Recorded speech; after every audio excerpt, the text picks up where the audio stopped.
நமக்கு பார்த்தீங்கன்னா அடுத்த பேட்ச் பிரியாணி மசாலாவுக்கு ப்ரிப்பேர் பண்ணிட்டேன். எல்லாம் வறுத்து ஆற வச்சுட்டேன். இதை கொண்டு போய் நம்ம அரைச்சிட்டு வந்து நம்ம பேக் பண்ண வேண்டியதான். நமக்கு வந்து நேற்றே சொன்னோம் இல்லைங்களா, ஒரு 2 கிலோ ஆர்டர்ஸ் வந்திருக்கு. அதுக்காக தான் நம்ம வந்து வறுத்து ரெடி பண்ண போகிறோம். நைட்டு டைமில் நாளைக்கு பண்ண போகிறோன்னு சொல்லியிருந்தோம். ஸோ தேவைப்படுறீங்க ஸ்க்ரீனில் தெரிகிற நம்பருக்கு வந்து வாட்ஸ்அப் பண்ணி நீங்கள் ஆர்டர் ப்ளேஸ் பண்ணிக்கலாம். நான் எஸ்டி கொரியர் தான் போடுவேன். உங்களுக்கு 2-3 டேஸில் உங்களுக்கு ரிசீவ் ஆகிடும். ஸோ எப்போவுமே நான் வந்து ஃப்ரெஷ்ஷாக தான் ரெடி பண்ணி நான் சேல் பண்ணுவேன். ஸோ தேவைப்படுறீங்க ஸ்க்ரீனில் தெரிய நம்பருக்கு வாட்ஸ்அப் பண்ணிக்கோங்க.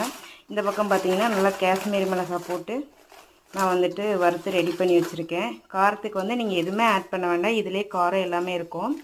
ஸோ இப்போ நம்ம அடுத்து இந்த பக்கம் பார்த்தீங்கன்னா வரமிளகா வந்து நல்லா வறுத்து வச்சுருக்கேன். ஸோ நல்லா பாருங்கள், கலகலன்னு இருக்கு. இப்படி தான் நான் வந்து நல்லா எல்லாமே வறுத்து தான் நான் வந்து அரைச்சி சேல் பண்ணுறேன். ஸ்க்ரீனில் தெரிகிற நம்பருக்கு வாட்ஸ்அப் பண்ணி ஆர்டர் ப்ளேஸ் பண்ணிக்கலாம் தேவைப்படுறவங்களுக்கு. தேங்க்யூ.